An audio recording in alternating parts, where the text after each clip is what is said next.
Video की शुरुआत अपने ही घर से करते हुए इस तरीके से मैं आ जाता हूँ नीचे की तरफ को। आजकल गेहूं का सीजन और यह है, इसको हम टिमले का पेड़ कहते हैं, अंजीर कहा जाता है शायद इसको। अभी तो बहुत छोटे हैं, इसकी सब्जी भी बनती है और खाने के भी काम आता है। देखते हैं बंदर छोड़ेगा तो हम खा।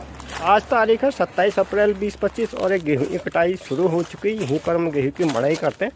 अभी इनको रखा जा रहा है। कुल मिला के कटाई शुरू हो गई तो साथ ही साथ बिस्तुता भी हो जाती हैं। और ये है मेरे हाथ में पानी की बोतल। अभी मैं खेत की ही तरफ को जा रहा हूँ। आज थोड़ा सा दूर वाले खेत की तरफ जाना और मौसम थोड़ा सा साफ़ है और इतवार का दिन है तब। और यही चीज़ से जुड़ी हुई सड़क है जहाँ से ट्रैक्टर हमारे यहाँ को आता है। और इस तरह से मैंने आटे रखे हैं। अब इनको मैं मिला लेता हूँ यहाँ पर ताकि थोड़ा सा कन्वीनियंट हो जाए।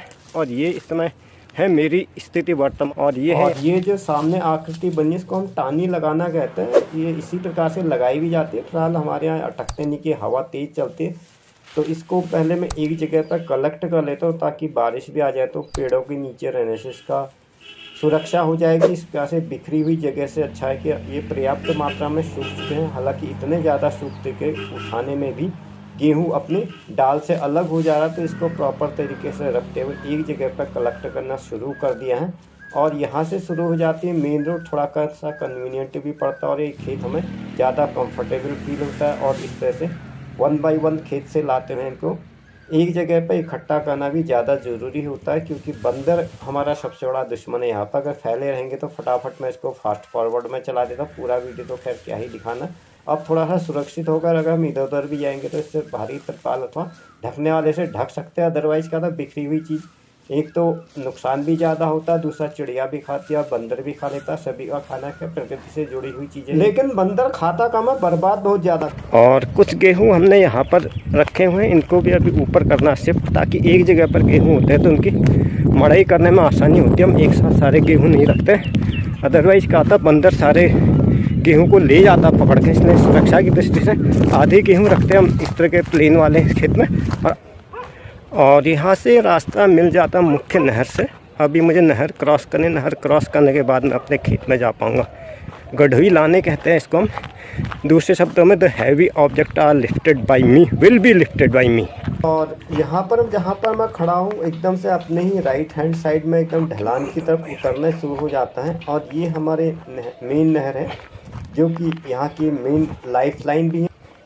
पहाड़ों में काफ़ी अच्छी नैसर्गिक सौंदर्य होता है और काफ़ी बढ़िया लगता है यहाँ पर नहर के आसपास। काफ़ी ठंडक रहती है पानी की वजह से, अदरवाइज़ बाकी क्षेत्रों में काफ़ी गर्मी रहती है।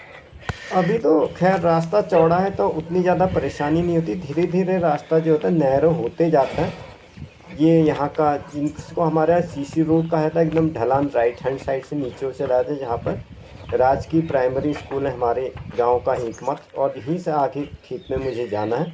आज का खेत थोड़ा सा दूर है और इस तरह से ज़्यादातर पैदल ही होता है। यहाँ पर विषम भौगोलिक परिस्थिति होने से कोई भी यातायात का साधन नहीं जा पाता। और विशालकाय शिव जी की प्रतिमा ये मैंने पहली बार देखी है यहाँ पर।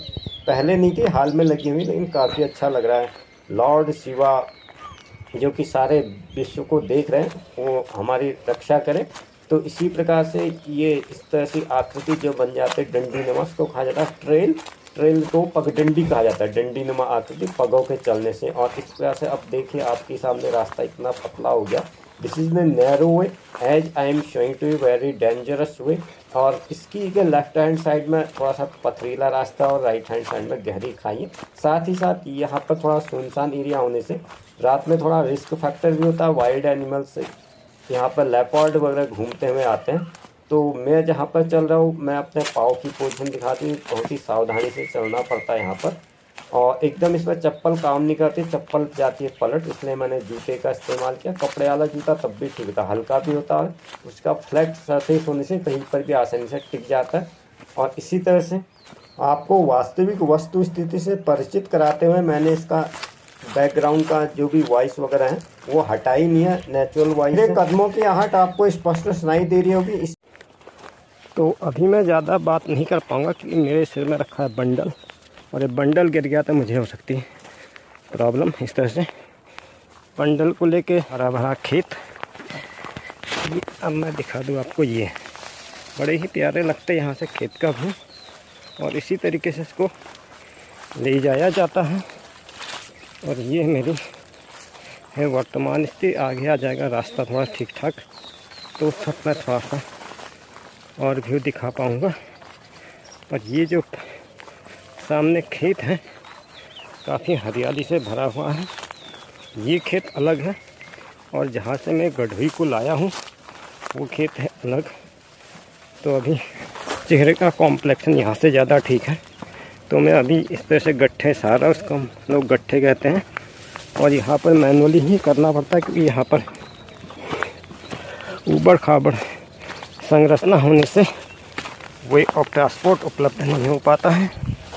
और ये है इस तरह से झाड़ी के बीच में से मुझे निकलना पड़ेगा। और इस तरह से आपसे बातें करते करते हमने आ गया हूँ। ये तो मेन रोड आ जाती है, यहाँ से चौड़ा रास्ता, तो अब कोई दिक्कत नहीं है। ये गधेरे के एकदम लेफ्ट या राइट पर थोड़ा रिस्क फैक्टर भी रहता है, तो यहाँ से उतना खतरा नहीं है और संतुलन आसानी से बन जाता है। और इसी तरह से आपसे रूबरू होते हुए अब मैं अपने घर की तरफ को आ रहा हूँ और ये है मेरे पाँव की स्थिति। और अब मैं चूँकि सीसी रोड में आ गया हूँ इसलिए संतुलन आसानी से बन पाता है। और इस तरह से चलते हुए अपने घर की तरफ को आ रहा हूँ। सिर में मैंने रखी हुई गढ़वी, एक हाथ में पकड़ा हुआ। अब मैं पहुँच गया हूँ अपने फाइनल डेस्टिनेशन पर, जहाँ पर मुझे गढ़वी नीचे रखनी, बंडल कह सकते हैं, बंडल ऑफ। अब इसको धीरे से रखना पड़ेगा मुझे ज़मीन में, अदरवाइज सारा गेहूँ बिखर जाएगा। और जिस प्रकार से एक वायुयान को लैंड करने में प्रॉपर समतल जगह की ज़रूरत होती है, इसी प्रकार से किसी भी अनाज को खलिहान में फैलाने में समतल जगह ज़्यादा ठीक ठाक रहता है, जहाँ पर प्रॉपर तरीके से सूख सके।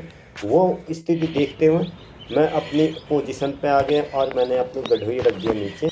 इसके बाद बंडल खोलना शुरू कर देता हूँ। ये धोती भी हटानी ज़रूरी होती है कि अभी मैं जाऊँगा तो दोबारा इसी की मुझे अगेन ज़रूरत पड़ेगी। फिलहाल इसका रोल यहीं तक था कि धोती से टाइटली बंध जाता है, अदरवाइज क्या आता है। तो हालांकि जो इसके स्ट्रा वगैरह होते हैं हरे स्ट्रा से भी बच जाता है, लेकिन वो इतना प्रॉपर मजबूत नहीं होता। इसको आप जितना मजबूत कर सकते हैं प्रॉपर इसमें कसा जा सकता है। तो एक हाथ से मोबाइल और एक हाथ से मैंने इसको दबाते हुए खोल दिया है। और इस तरह से गेहूँ अब अलग हो गए, इनको एक जगह पर एकत्रित कर दूँगा अभी थोड़ी देर में। और अपनी पोजीशन दे रखते हुए ताकि धोती गिरे ना, मैं अपने जाता हूँ अपने घर की तरफ को। और इस तरह से शीतल जल की शीतलता लेने के लिए मैं आ गया हूँ। मटके के पानी का तो कहना चाहिए अमृत तुल्य होता है। फ्रिज का पानी हम लोग इस्तेमाल नहीं करते, नैसर्गिक पानी होता है और इसी का इस्तेमाल करना भी चाहिए। और पहाड़ में काफ़ी ठंडा रहता है मटके का पानी, इतना इससे ज़्यादा ठंडे की ज़रूरत पड़ती भी नहीं है। और कहीं से आए पे तो एकदम बहुत ज़्यादा अगर चिल्ड पानी पीते तो उससे तबीयत ख़राब भी हो सकती है। तो इस तरह से मैंने ग्रहण कर लिया है पानी को। आपको भी इस मौसम में अधिक से अधिक पानी का सेवन करना चाहिए, जो शरीर को रोगाणु मुक्त करता है। आवाज़ सुन के आ गई बिल्ली। As far as I think she want to say something. और हमारे यहाँ हुए हैं इस बिल्ली के बच्चे। खैर अभी तो बहुत छोटे, जब थोड़े चलने फिरने लगेंगे, बड़े हो जाएंगे तो मैं आपको वीडियो के फॉर्म में दिखा पाऊंगा। तो इसी के साथ आज का ये एपिसोड यहीं पर समाप्त होता है। Thanks for stay tuned. इसके अलावा मेरा दूसरा एजुकेशन वाला चैनल भी एमटेक मिथिलेश एजुकेशन, आप वहाँ पर भी विजिट कर सकते हैं।